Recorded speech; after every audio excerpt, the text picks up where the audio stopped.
일주일 동안 평안하셨습니까? 네, 반갑습니다. 오늘 제목은 안나스 앞과 가야바의 궁전에서 우리 시대소망 제75장입니다. 우리 본문의 말씀은 요한복음 18장 12절로 27절, 우리 앞에 있는 말씀 여러분 눈으로 한번 다시 따라 읽겠습니다. 이에 군대와 천부장과 유대인의 하속들이 예수를 잡아 결박하여 먼저 안나스에게로 끌고 가니 안나스는 그 해의 대제사장인 가야바의 장인이라. 가야바는 유대인들에게 한 사람이 백성을 위하여 죽는 것이 유익하다 권고하던 자로라. 시몬 베드로와 또 다른 제자 하나가 예수를 따르니 이 제자는 대제사장과 아는 사람이라. 예수와 함께 대제사장의 집 뜰에 들어가고 베드로는 문 밖에 섰는지라.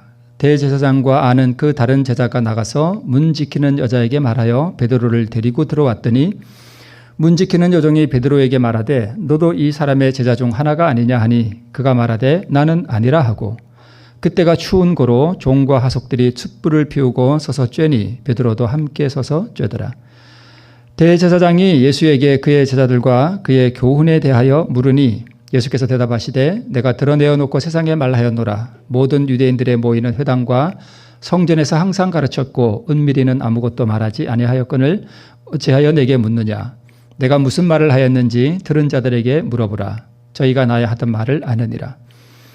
이 말씀을 하시며 곁에 섰는 하속 하나가 손으로 예수를 쳐 가로되 내가 대제사장에게 이같이 대답하느냐 하니 예수께서 대답하시되 내가 말을 잘못하였으면 그 잘못한 것을 증거하라.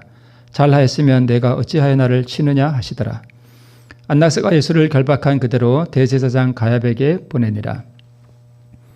시몬 베드로가 서서 불을 쬐더니 다른 사람들이 묻되 너도 그 제자 중 하나가 아니냐. 베드로가 부인하여 가로되 나는 아니라 하니 대제사장의 종 하나는 베드로에게 귀를 베어 버리운 사람의 일가라. 가로되 내가 그 사람과 함께 동산에 있던 것을 내가 보지 아니하였느냐. 이에 베드로가 또 부인하니 곧 닭이 울더라. 네, 우리 예루살렘 성전을 자주 봅니다. 왜 그러냐 하면 이렇게 그림과 함께 이렇게 보면 또 이해가 좀 쉽잖아요. 그죠? 이것은 이제 좀 더 멀리서 이렇게 본 그림입니다. 지금 가운데 황금색 돔이 보이는 것은 저 자리는 옛날에 성전에 있던 자리고 지금은 회교 사원이에요. 그리고 파란 동그라미 있는데 그 문이 황금문이고요. 성전으로 들어가는 문입니다. 감람산 쪽에서 동쪽으로 서쪽으로, 동쪽에서 서쪽으로 이렇게 들어가면서 그 문이 있죠. 그리고 문 따라서 얇게 이렇게 쭉 연결된 게 이제 성벽입니다. 그리고 여기 이제 그 파란 원 약간 오른쪽으로 수풀이 있잖아요. 거기까지가 이제 성전 터였던 것으로 보이고요. 그 오른쪽에 이제 빨간 원 있는 쪽에서 안 보이는 쪽으로 좀 더 올라가면 문이 또 하나 있는데 그 문이 스데반 문이에요. 예수님께서 이쪽 감람산 동산 쪽에서 체포되신 다음에 이 스데반 문을 통과해서 저 골목길들을 따라서 쭉 따라서 저쪽 끝으로 가면 저기에 뭐가 있었냐면 가야바의 궁전이 저기 있었다고 합니다. 위치는 정확하지는 않습니다. 그냥 대충 잡은 것입니다. 저기가 가야바의 궁전이에요. 그래서 만약 예수님께서 스데반 문을 통과해서 포로되어 가셨다면 저 문을 통과해서 저 먼 시내를 쭉 걸으셔서 저기 가야바의 궁전까지 체포되어서 아마 끌려간 것으로 보입니다. 먼저 안나스에게로 끌려갔는데 안나스가 어디 살았는지 저도 잘 모르겠어요. 안나스는 가야바의 장인 어른이거든요. 그래서 아마 가야바하고 같이 살지 않았나 싶어요. 그래서 처음 끌려간 곳이 아마 가야바의 궁전인 것으로 보입니다. 그리고 그 옆에 오렌지색 동그라미가 하나 이렇게 보이잖아요. 저기에 뭐가 있었냐면 마가의 다락방이 저기 있었습니다. 위치는 대략 잡은 것입니다. 마가의 다락방은 저기 있었고요. 그 다음에 예수님이 스데반 문을 통과해서 이렇게 통과해서 물론 지금 사진은 옛날하고 아주 다르겠죠. 이런 건물도 별로 없었고요. 이쪽 루트로 통해서 아마 끌려갔었을 수도 있고요. 또 한 루트는 뭐냐 하면 이렇게 기드론 시내를 건너서 이쪽 수문을 통과해서 저 가야바의 궁전으로 끌려가셨을 것으로 보입니다. 아마 두 가지 루트로 예수님께서 포박되어서 끌려가신 것으로 보입니다. 아마 황금문을 통해서 성전으로 들어가지는 않았을 것으로 보입니다. 이렇게 그림으로 놓고 보니까 더 좀 이해가 되죠. 네, 그리고 저기 핑크색 원이 있는 저곳이 어디냐 하면 저 위치가 바로 갈바리 십자가의 위치입니다. 물론 적어도 정확하지는 않습니다. 그러니까 이제 예수님이 십자가에 못 박히신 갈바리 언덕은 이쪽 감람산 쪽이 아니라 저쪽 서쪽입니다.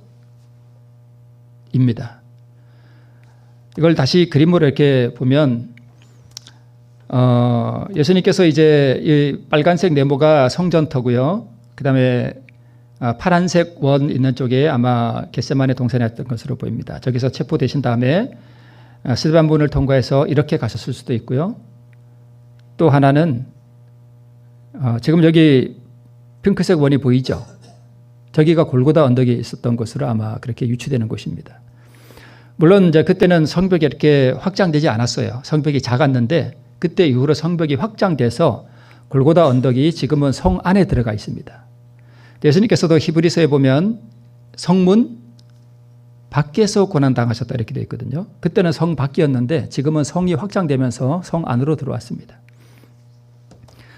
그리고 말씀드렸듯이 마가의 다락방이 저기 있었던 것으로 이렇게 보입니다. 그러니까 가야바의 저택과 마가의 다락방은 거의 좀 가까운 곳에 이렇게 있었던 것으로 보이고 만약에 이쪽 수문을 통해서 들어가셨다면 기드론 시내를 건너서 아마 수문을 통해서 가야바의 저택으로 끌려가셨던 것으로 보입니다. 자, 좀 이해가 잘 되시죠? 뭐 이해되는 것이 뭐 우리 신앙에 큰 도움이 되지 않습니다만 그래도 우리가 말씀을 이해하는데 좀 좋다 생각이 됩니다. 요한복음 18장 13절을 보면 먼저 안나스에게로 끌고 가니 안나스는 그 해의 대제사장인 가야바의 장인이라 이렇게 되어 있습니다.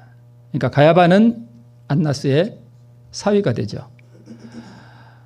실제적인 대제사장은 가야바였고요. 안나스는 나이가 많은 어른이잖아요. 그래서 전관 예우로서 대제사장으로 예우를 해 주었던 것 같고요. 가야바는 현직 대제사장이었습니다. 물론 젊은 사람이었죠. 젊고 경험이 부족한 가야바 대신에 안나스는 재치가 있고 아주 교활하고 음흉한 사람으로 이렇게 묘사되고 있습니다. 그래서 먼저 유죄 선고를 받기 위해서 경험이 부족한 가야바 대신에 안나스에게로 먼저 끌고 간 것으로 보입니다. 그리고 사내들인에서 정식 신문을 받고 선고를 받아야 되는데 안나스 앞에서 예비 신문을 받은 것으로 이렇게 되어 있습니다. 우리가 잘 알듯이 사내들인은 사형 권한이 없죠. 로마의 식민지였기 때문에 사형 권한이 없고요. 그다음에 로마 당국과 유대인들 모두에게서 유죄 판결을 받아야 돼요. 만약에 유대인들에게서 예수님이 죄인이라는 인정을 못 받으면 백성들이 혹시 민요가 일어날 가능성이 있고 로마 당국에 의해서 정죄를 받지 않으면 사형령을 내릴 수가 없잖아요. 그죠? 그래서 둘 다 로마 당국과 유대인들 모두에게서 예수님은 유죄 판결을 받아야 되는 그런 상황이었습니다. 먼저 두 가지 죄를 예수님에게 씌우려고 그랬는데 두 가지가 뭐냐면 첫 번째는 참남죄고요.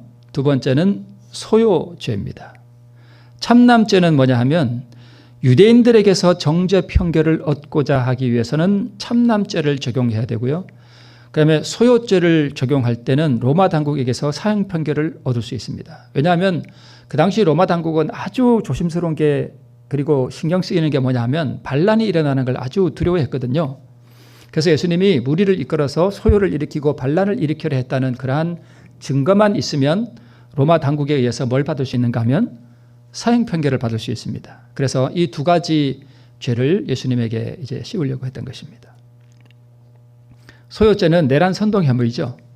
그래서 사내들인 회의에서 아리마대 사람 요셉과 니고데모는 지금 이른 새벽 시간이라 불참한 상태였고요. 비밀 단체를 조직하고 내란 선동 혐의를 이끌어낼 말을 이제 안나스가 질문을 하게 됩니다. 그걸 유도해내기 위해서. 이미 접자들을 계속 보냈었잖아요. 그죠? 그래서 이미 예수님이 무슨 말을 했는지 다 알잖아요. 그죠? 그래서 오늘 본문에도 보면 내가 이미 비밀이 말하지 않았다. 너희들 다 알지 않냐? 그 얘기는 뭐냐 하면 너희들이 첩자를 보내지 않았냐? 다 알고 있는데 왜 묻냐? 이런 말씀이에요. 그죠? 그랬더니까 안나스가 할 말이 없었습니다. 그만 입이 딱 닫아졌어요. 안나스가 조용하게 있으니까 안나스의 그 집 사람 하나가 네가 대제사장에게 함부로 이렇게 버릇없이 말하느냐 그러면서 예수님의 뺨을 탁 때렸습니다. 그래서 내가 무슨 말을 하였는지 들은 자들에게 물어보라라고 하는 말은 첩자들 너희들이 첩자를 보냈으니까 첩자들에게 물어봐라 그 뜻입니다. 자, 여기 그림에 보면 한 사람이 예수님 얼굴을 때리는 장면이죠. 네. 그리고 가야바가 저거는 나중에 장면인데 옷을 찢은 것은 가야바거든요. 네, 넘어가겠습니다. 내가 말을 잘못하였으면 그 잘못한 것을 증거하라. 잘하였으면 내가 어찌하여 나를 치느냐라고 예수님께서 대답하셨습니다.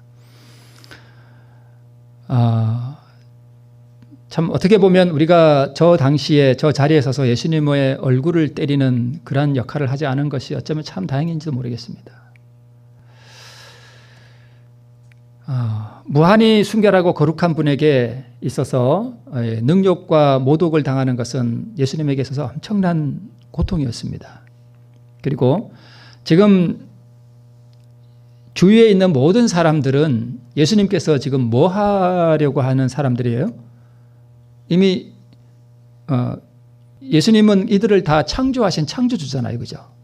이들을 다 만드셨고 또 죽음으로부터 영원한 사망으로부터 이들을 구원하려고 하는 자들에게 당하는 고통이었기 때문에 그 고통이 더욱 아픈 것이었습니다. 내 자식에게 잘해주려고 하는데 내 자식이 나를 때리면 그 부모가 얼마나 고통스럽겠어요. 그죠? 참 가슴 아프겠죠. 자식이 그러면 남이 나를 때리는 거야 뭐 그렇다 쳐치더라도 자식에게 그러면 그 부모가 정말 고통스러울 것 같습니다. 예수님은 그것보다 아마가 아니라 더 심한 고통을 당하신 것으로 보입니다. 이것이 시련을 더욱 견디기 어렵게 만들었습니다. 그분의 침착한 대답, 온유한 마음, 또 인내성이 있는 마음이 이 시련과 고통과 어려움 가운데서 드러나고 있었습니다. 자, 여기 이제 중요한 말씀이 있는데요. 여기 이렇게 기록되어 있더군요. 이와 같이 그리스도께서 멸시를 받으실 때에 그분에게는 당신의 신성을 나타내고 싶은 강한 유혹이 이르러 왔다. 그리스도께서는 단 한마디의 말과 한 번의 시선으로 그분을 핍박하는 자들로 하여금 당신이 왕들과 관원들보다도 위대하시고 제사장들과 성전보다 더 높은 주님이라는 사실을 고백하게 할 수 있으셨다. 그러나 그분에게는 자기 자신이 인류와 하나가 되기로 선택하신 자신의 위치를 지키는 일이 몹시 어려운 일이었다라고 기록되어 있습니다. 자, 여기 예수님에게 이르러 온 유혹이 지금 나타나고 있죠. 그러니까 예수님에게 이르러 온 이 유혹은 무슨 유혹인가 하면 여기 나와 있는 대로 뭘 나타내고 싶은 유혹이에요? 네, 자기 자신의 신성을 드러내고 싶은 유혹이 아주 강하게 이르러 왔다고 지금 말씀하고 있습니다. 이 그림 혹시 기억나시나요? 기억나시죠? 네. 자, 예수님이 광야에서 시험을 당하실 때에 사단이 첫 번째 와서 했던 시험이 뭐냐면 이 돌들로 떡덩이가 되게 하라는 그 시험을 가지고 왔었죠. 제가 다시 한번 잠깐 몇 컷을 반복해 보겠습니다. 그러면 사단이 여러 가지 다른 시험도 있을 텐데 왜 이 돌을 떡으로 만들어 먹으라는 이 시험을 가지고 왔을까? 왜 그랬을까? 이것도 다 기억나시죠? 그러니까 사단이 왜 이 시험을 가지고 왔는가 하면 예수님이 자기 자신을 위해서 혹은 죄를 짓지 않기 위해서 신성의 능력을 사용하면 그분은 인류의 구세주가 될 자격을 뭐 하게 되는가 하면 잃어버립니다. 잃어버리게 돼요. 그분은 신성을 사용하면 안 돼요. 자기 자신을 위해서. 인간은 그렇게 할 수 없잖아요. 그죠? 그렇기 때문에 이것이 그리스도의 자아굴복이라고 제가 말씀을 드린 적이 있습니다. 그죠? 예수님이 우리의 모본이라는 말씀의 진정한 의미가 뭐냐 하면 예수님도 믿음으로 아버지의 명령에 순종하고 계명을 온전히 순종하기 위해서는 그분이 끊임없이 우리보다 더 큰 고통과 처절한 시련을 당하셨는데 그 시련이 뭐냐 하면 신성을 사용하는 하라는 그 유혹을 이기는 그것이었습니다. 이것도 제가 말씀드렸던 것인데 다시 한번 볼게요. 사단은 그의 시험으로 세상의 구주를 속여서 그분으로 하여금 신성의 능력을 사용하게 할 수 있다고 생각하였다. 사단은 아는 거예요. 예수님께서 자기 안에 있는 신성의 능력을 자기를 위하여 사용하면 구원 사역에 문제가 된다는 것을 사단은 알고 있었습니다. 그래서 만약에 예수님이 너무 배고픈 나머지 이것을 떡으로 만들어서 딱 먹었다 그러면 이제 사단은 승리하고 이 지구는 영원히 사단의 왕국에 속하게 되는 것입니다. 그걸로 게임이 끝나는 거예요. 생명의 왕께서 신성에다 인성을 입으신 채로 그분이 책임을 진 구속의 계획을 수행한다는 것은 아주 어려운 일이었습니다. 계속해서 그런 분이 인간의 수준에 그대로 머물러 계신다는 것은 마치 타락한 본성을 가진 낮은 수준의 인간이 향상되어서 신의 성품에 참여하는 것만큼이나 어려운 일이었다. 그리고 그리스도는 그가 위험에 처했을 때 위험에서 자신을 구해내고 흑암의 왕의 권세를 누르고 승리하기 위하여, 즉 죄를 이기는 그 승리를 말하는 거죠.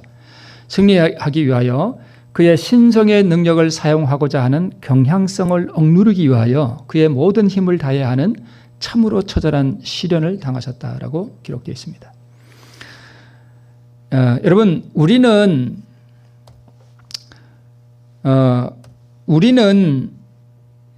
무슨 자아 굴복을 하는가 하면 내 안에 있는 마귀의 본성을 사용하는 것을 억제하는 그 자아 굴복을 해야 돼요. 한번 말씀을 드렸죠. 그죠? 예수님은 어떤 분들은 이렇게 생각해요. 예수님이 우리의 모본이기 때문에 예수님도 우리와 똑같이 확 성질나면 죽이고 싶고 가서 때려 죽이고 싶고 막 엎어버리고 싶고 막 그런 게 솟아올랐다 이거예요. 그래서 예수님도 우리처럼 막 이렇게 솟아오를 때 미워서 막 죽이고 싶을 때에 하나님의 능력을 의지해서 그걸 이겼다. 우리처럼 똑같이. 이렇게 생각하는 분들이 있는데 그는 거의 신성모독입니다. 예수님은 그런 분이 아니에요. 예수님은 우리와 차원이 다른 자아 굴복을 하셔야 했는데 예수님은 자기 안에 신성의 능력이 있어서 무엇이든지 다 할 수 있는데 죄를 이기고 자기의 어떤 위험으로부터 자신을 구해내기 위해서 신성의 능력을 억제해야 하는 우리보다 더 처절한 고통을 당하셨다는 것입니다. 말할 수 없는 그런 시련을 당하셨다는 것입니다. 그분은 그런 높은 차원에서의 참으로 고통스럽고 처절한 자아 굴복을 하셔야 했고 우리는 죄의 어떤 경향성, 죄를 짓고자 하는 경향성, 이렇게 내 안에 있는 사단의 본성이 튀어나오는 것을 억제하고 그것을 이겨야 하는 그러한 자아 굴복을 우리는 해야 하는 것입니다.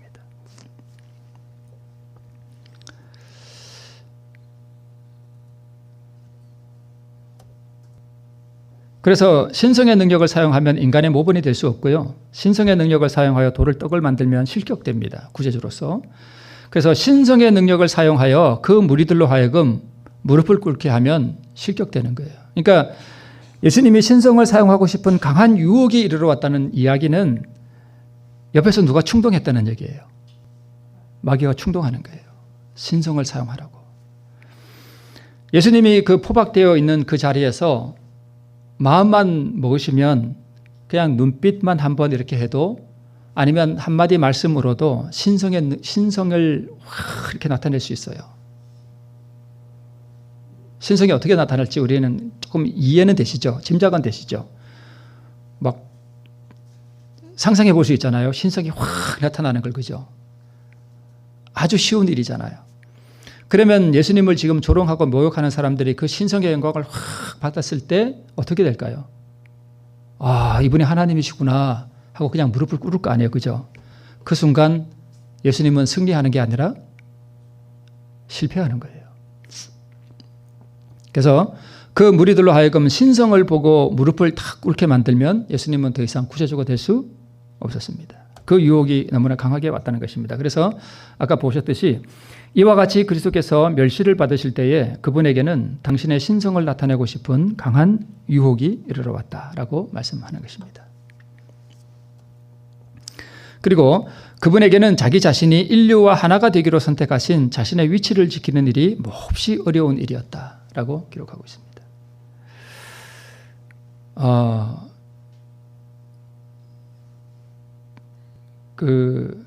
제가 지금 걸을 수 있잖아요. 걸을 수 있잖아요. 근데 제가 걷지 못하는 사람을 구원하기 위해서 제가 걸을 수 있음에도 불구하고 이렇게 맨날 평생 동안 이렇게 무릎을 꿇고 질질 끌고 다녀야 된다. 다리를 이렇게 접어가지고.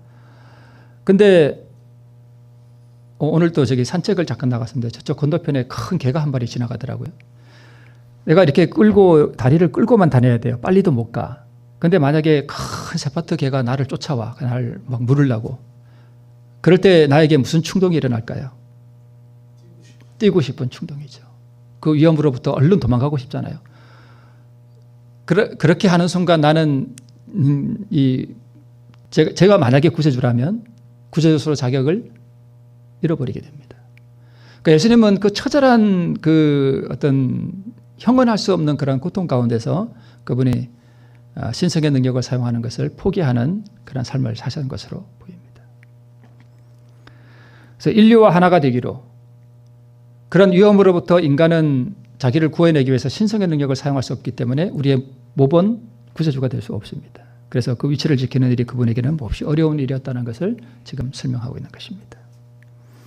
그래서 인성으로 시련을 견디시고 아버지의 말씀에 절대적으로 순종하시고 계명에 대한 완전한 순종을 믿음으로 완성하는 데는 처절한 신성의 능력을 포기하는 자아굴복이 그분에게 끊임없이 요구되었다는 것입니다. 자, 이제 안나스가 예수님을 가야바에게로 보냅니다. 가급적 빨리 일을 처리하려고 했고요. 일주일 만약에 지체하면 흥분이 가라앉고 예수를 향한 동정심이 발생할 것을 두려워했습니다. 왜냐하면 지금 명절이기 때문에 명절에 이런 일을 하면 좀 그렇잖아요. 그래서 이 좋은 명절에 그 죄수를 막 이렇게 하는 일을 오기 전에 빨리 그냥 끝내버리려고 서두른 것입니다. 자, 참남죄를 유도하기 위해서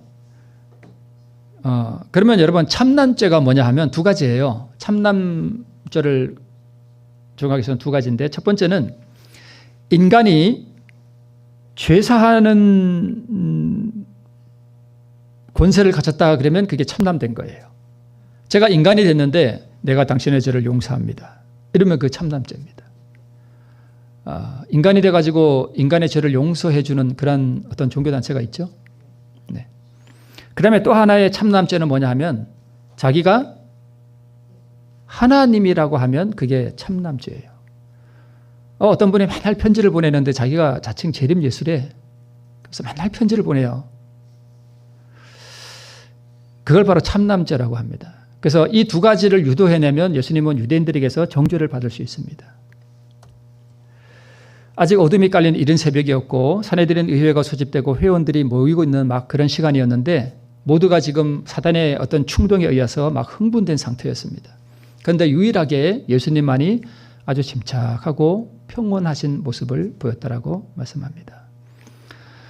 가야바에게 이제 예수님이 이렇게 왔는데 이 예수님이 죄수로 포박되어서 이렇게 왔는데 예수님의 모습이 너무 존귀한 거예요.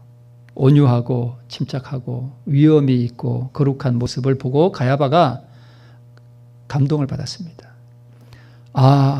이 사람은 어디에 속했다? 하나님께 속한 사람이다라는 확신이 들었습니다. 그 생각을 받아들이고 그것을 인정했더라면 가야바는 구원받을 수 있었습니다. 그런데 애써서 그 생각을 뭐 했어요? 경멸해버렸습니다. 그리고 예수님에게 비웃고 조롱하는 음성으로 이적을 행하기를 요구를 했습니다. 그래서 로마인과 사두개인과 바리새인들 모두에게 적용되는 범죄를 하나 이제 만들어냈는데 그게 뭐냐 하면 로마인이나 사두개인이나 바리새인들이나 아주 존귀하게 여기는 게 하나 있었는데 그게 뭐냐 하면 예루살렘 성전이었습니다.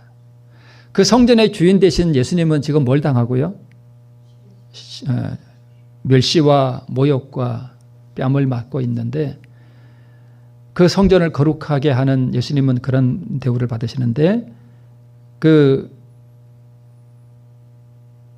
어떻게 보면 보잘것없는 그 성전은 모두에 의해서 존귀함을 바꾸셨습니다.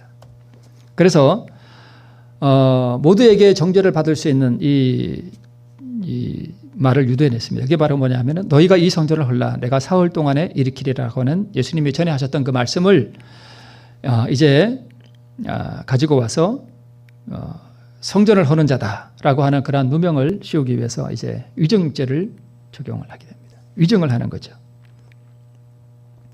예수님은 이 성전을 헐라 내가 사흘 동안에 일으키리라 하는 이 말씀은 예수님의 자기 육체된 그 성전을 가르쳐 말씀하신 것인데, 이 사람들은 그것을 예루살렘 성전에다 적용해서 예수님이 성전을 모독했다라고 말하는 것입니다. 자, 예수님은 그런 많은 말들이 있을 때 자기 방어를 위해서 아무 말씀도 하지 않으셨습니다.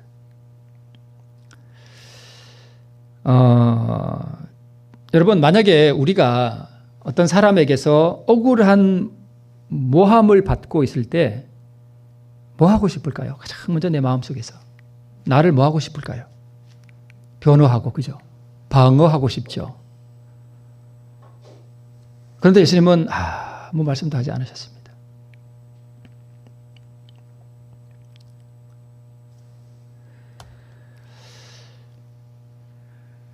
이제 가랴바가 묻습니다. 내가 너로 살아계신 하나님께 맹세하게 하노니 내가 하나님의 아들 그리스도인지 우리에게 말하라. 왜 이걸 물었을까요? 무슨 죄를 적용하기 위해서요? 참남죄. 네가 왜 하나님이냐? 라고 누명 씌우기 위해서 이 말을 물었습니다.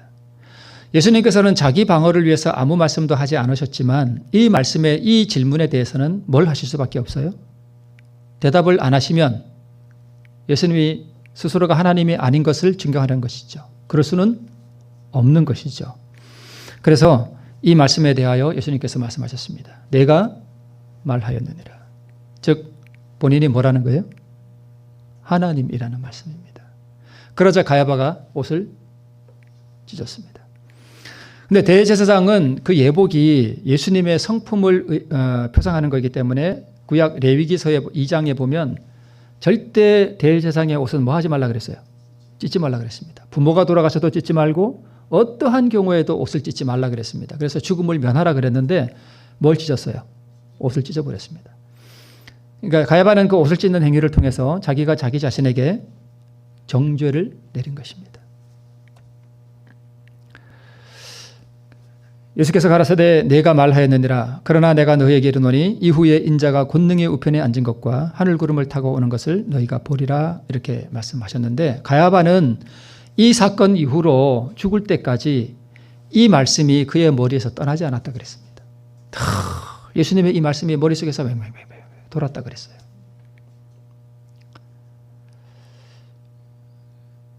가랴바가 부활해서 예수님이 재림하시는 그 장면을 볼 때 아마 땅을 치지 않을까 싶어요. 그죠? 그때 그분이 하나님이셨구나.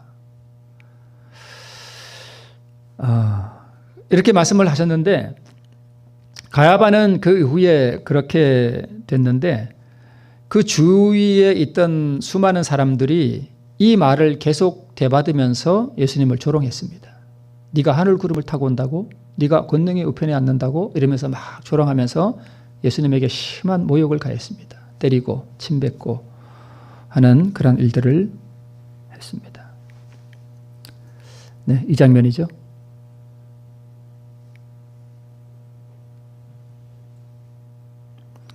예, 말씀드렸듯이 레위기 21장이네요. 대제사장은 그 머리를 풀지 말며 그 옷을 찢지 말며 라고 말했는데, 제사장의 복은 그리스도의 완전한 품성을 상징하기 때문에 찢지 말아야 됐습니다. 근데 가랴바는 대제사장의 자격을 상실했고 스스로에게 정죄를 내린 것입니다. 하나님의 아들이라는 말과 권능의 우편에 앉은 것과 하늘구름을 타고 온다는 말이 여러 번 희롱조로 폭력적인 무리들에 의해서 반복되면서 예수님이 고통을 당하셨습니다. 근데 예수님의 마음을 가장 아프게 한 것은 그것들이 아니라 베드로의 부인이었습니다. 이거는 그냥 그림이니까 물론 닭들이 저렇게 있지는 않았겠죠.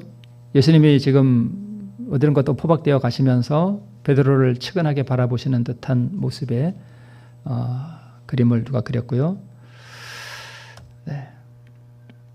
베드로와 요한이, 베드로가 우리 도망가자 이렇게 말을 했는데 다 도망갔는데 예수님이 포박되어서 끌려갈 때 따라온 두 제자가 있습니다. 누구냐 하면 베드로와 요한이에요. 근데 이 요한은 대제사장 가랴바와 잘 아는 사이였습니다. 그래서 요한이 가야바 집에 들어갈 때 쉽게 들어갈 수 있었어요. 잘 아는 사람이니까 그 문을 지키는 여종이 하나 있었는데 여종과도 물론 맨날 들어가라 했으니까 아마 이 요한은 집이 이렇게 좀 부요했던 것 같아요. 그래서 이 물고기를 잡아서 그것을 아마 가야바의 집에 늘 대줬던 것 같아요. 그래서 자주 왔다 갔다 했던 것 같고, 그래서 요한이 예수님이 끌려간 가야바의 저택에 들어갈 때 문을 지키는 여종한테 접니다 하고 아마 들어갔겠죠. 들어갈 때 어떻게 했냐면 베드로도 들어갈 수 있게 뭐 해달라? 내가 잘 아는 사람이니까 허락해 주시오. 이렇게 해서 같이 들어갔습니다. 요한은 자기가 예수님의 제자라는 신분을 감추려고 하지 않았습니다. 아예 드러내놓고 그랬습니다. 그런데 베드로는 짐짓 자기가 제자가 아닌 척함으로 인해서 오히려 원수에게 밥이 됐습니다. 그리고 우리 요한복음을 보면 첫 번째 이 가야바의 집 그 문을 지키는 여자에게 나는 예수의 제자가 아니다라고 말할 것은 안나스 앞에서 했다 이렇게 한 것으로 나타나고 있습니다. 여기서 한번 그랬고, 그리고 베드로가 이렇게 보니까 예수님이 이렇게 막 멸시를 당하고 조롱을 당하고 근데 가만히 계시고 하니까 막 분노를 느꼈습니다. 베드로가 저거는 우리를 모욕하는 일이다 라고까지 생각하면서, 그러면서 분노를 느끼면서도 자신의 감정을 숨기기 위해서 예수님을 멸시하고 조롱하는 사람들에게 가담하는 듯한 그런 제스처를 취했습니다.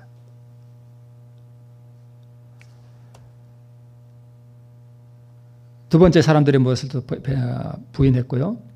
마지막에는 베드로에게 귀를 잘렸던 사람의 가까운 친척이 말했을 때 또 부인했습니다. 그런데 시대소망에 뭐라고 나오는가 하면 예수님의 제자들은 말이 아주 순결하기로 유명했대요. 이렇게 막 험하지 않고 아주 이게 부드럽고 순결한 것으로 유명했다고 합니다. 아마 이들이 참 예수님을 따라다니면서 성화의 어떤 그런 경험 속에서 끊임없이 실수도 있었지만 따라가면서 이들의 말이 아마 굉장히 온유했던 것 같아요. 내 말하는 소리가 너를 표명한다라고 말할 정도로 이들의 언어가 굉장히 온유했던 것 같습니다. 비열한 저주의 말이 베드로의 입술에서 바라지며 드높은 닭의 울음소리가 아직도 그의 귀에 울리고 있을 때에 구주께서는 얼굴을 찌푸린 재판장들로부터 얼굴을 돌려 그분의 가련한 제자를 유심히 바라보셨다. 그와 동시에 베드로의 시선도 주님께 이끌렸다. 그 부드러운 얼굴에서 그는 깊은 동정과 슬픔을 볼 수 있었을 뿐 분노의 그림자는 추호도 볼 수 없었다. 그러니까 예수님의 성품이 그런 거예요. 예수님이 이렇게 베드로 자신이 어떻게 그럴 수 있어 하고 붕괴하고 하는 그러한 이 감정을 굴복시키는 그런 분이 아니라 이분은 다른 차원의 그런 굴복을 하신 분이시죠.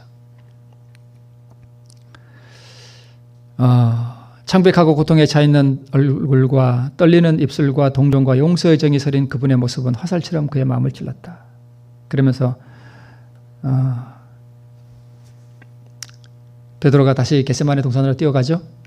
그리고 그는 깊이 회개하는 마음으로 깊이 통회하게 됩니다. 마지막 장면입니다.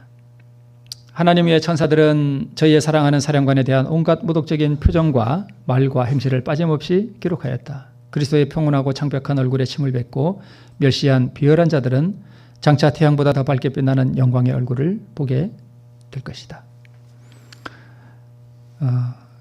오늘 우리는 어떨까요? 예수님께서 오실 때 태양보다 더 밝게 빛나는 예수님의 그 영광의 얼굴을 보고 기쁨으로 맞이할 것인가? 아니면 땅을 치면서 우리가 후회하는 그런 통곡의 부르짖음을 지실 것인가? 그것은 오늘 우리가 예수 그리스도와 함께 나는 없어지고 그분을 따라가는 온전한 삶을 통해서 가능하리라고 생각이 됩니다. 오늘 우리를 위하여 멸시와 고난을 당하신 그리스도를 생각하시면서 그분을 온전히 따라가는 우리 모두가 되기를 기원드리면서 말씀을 마치겠습니다.